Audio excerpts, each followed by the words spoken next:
reminiscing in the kitchen like, I wonder when the Braves gon' win it. I wonder when the Falcons gon' get here. Rich vision made more than I ever made with DTV this year. To answer your question, I wonder when the Braves gonna win it. It's this year. Okay, the Braves are going to win. Also, guys, did you know that Adam Duvall was traded to the Braves? Crazy stuff. Back to football. How the fuck are you, queers? Oh man, it's good to be alive today. Let me tell you what. We're chock full of energy. Mikey, I apologize. The blue shirt is currently being washed for the first time ever. Crazy stuff happening today. Let's hop right into this review from this bullshit garbage week 7. Battle of the bitch is. Who'd I have?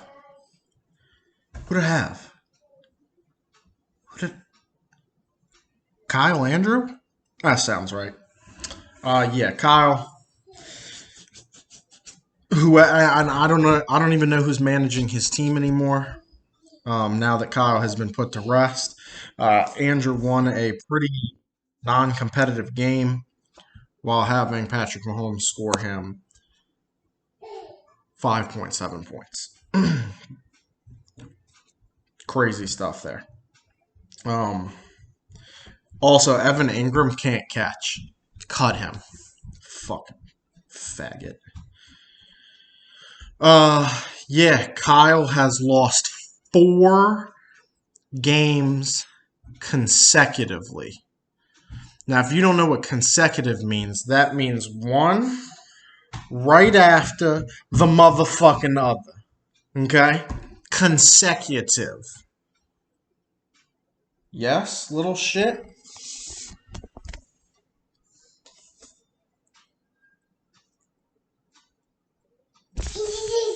Anyways, I thought you were upstairs. I knew I felt a duende in here. There was a breeze hitting my ankles. Anyways, Kyle basically is done.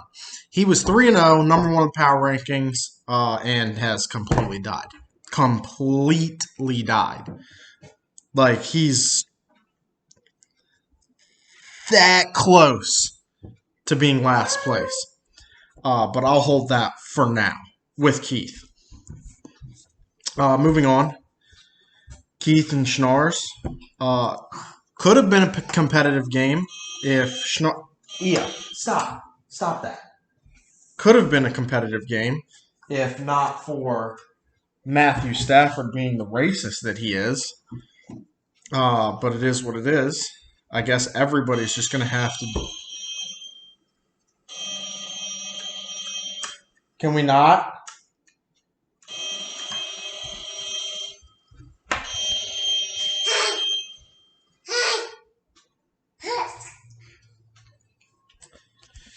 Anyways, I was rudely interrupted. Yeah, Cooper Kupp is going to be the beneficiary of having a racist quarterback, it looks like.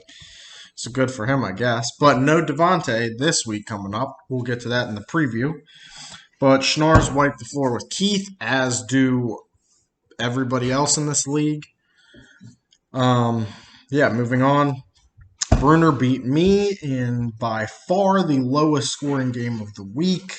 Bruner is the beneficiary of squeaking out a win in which he would only have beaten 2 other teams this week, with the other one being the game of the week. God, that was even more of a shit show than me and Bruner. And then Brendan May has resurrected his team and won 3 out of the last 4 games, beating the former 4-0, oh, I'm not a fraud Bison. Yeah, okay. You know who else was 4-0? Maryland. You know who hasn't won a game since being 4-0? Maryland. You know who else is 4-3? Maryland.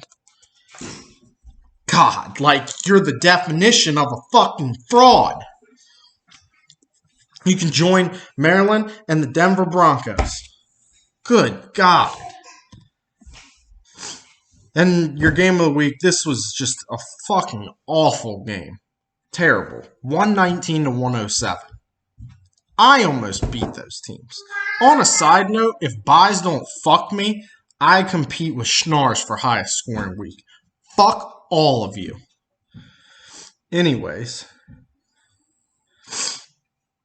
yeah, Mikey squeaked out a nail-biting 10-7 game, we'll call it. They kicked a game-winning field goal at the end. There's your.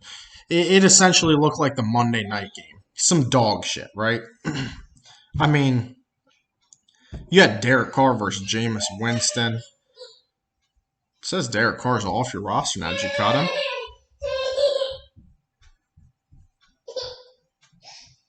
Uh-uh. Oh my god. Also, if I hear one comment about any of this shit, this is the last video ever. So I dare you. Alright. Hop into the preview.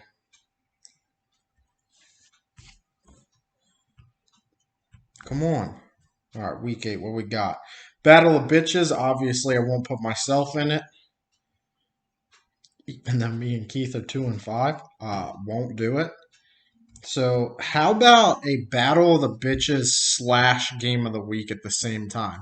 Anybody down for that? I'm down for that. Let's do it. Mikey and Schnars in your Battle of the Bitches / Game of the Week.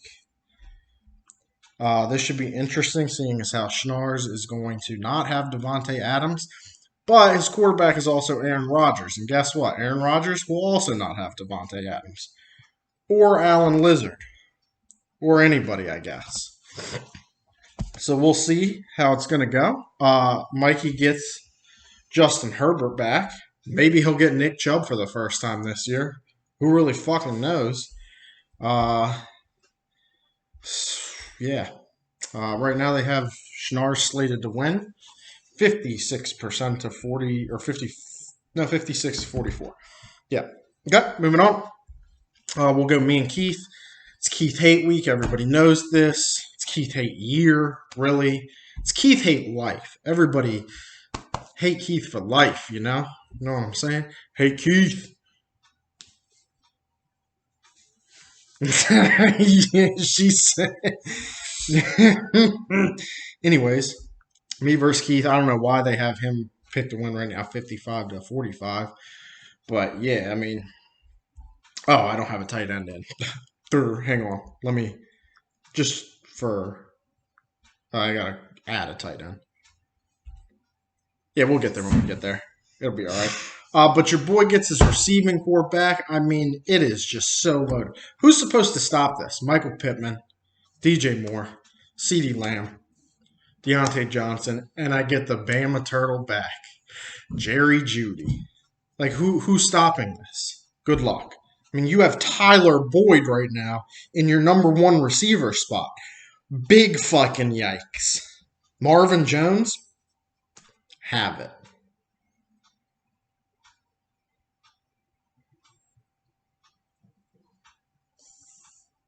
You guys should have kids. It's a good time.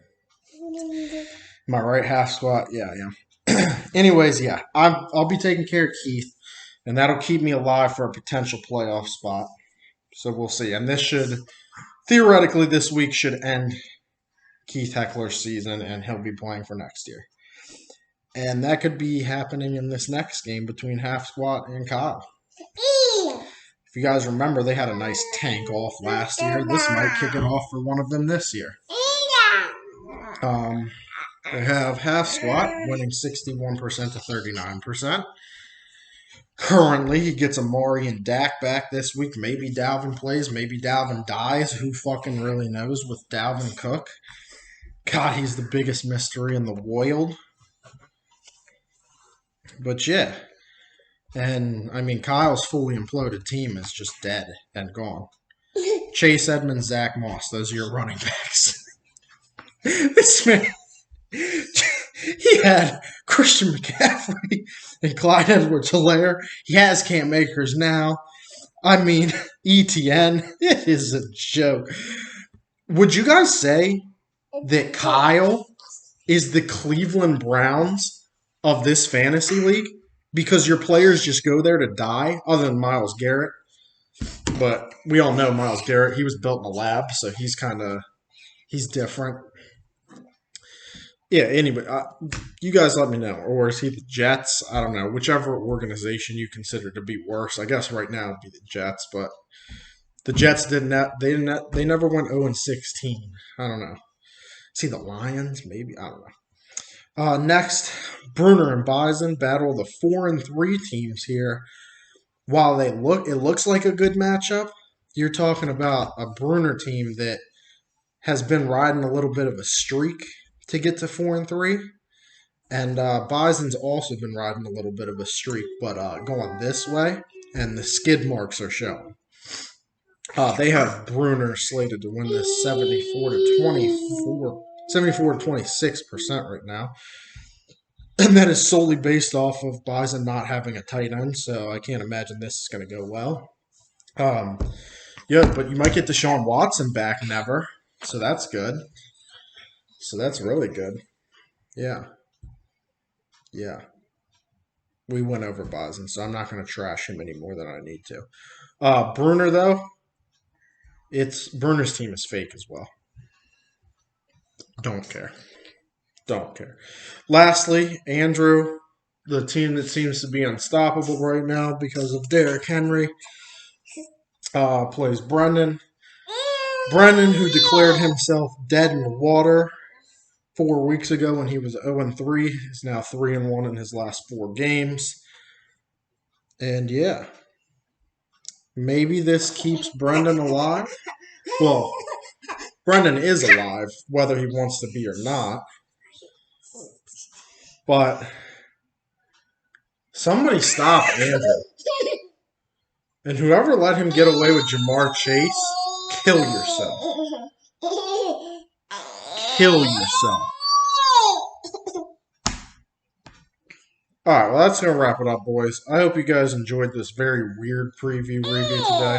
This isn't supposed to be how it was going to go, but it's kind of how it went, and this is where we're at now. Alright, and on that note, this is where we're going to say bye. So look at the camera, look at the camera, look at the camera. Bye. Bye, thanks for coming by. See you later. Good job.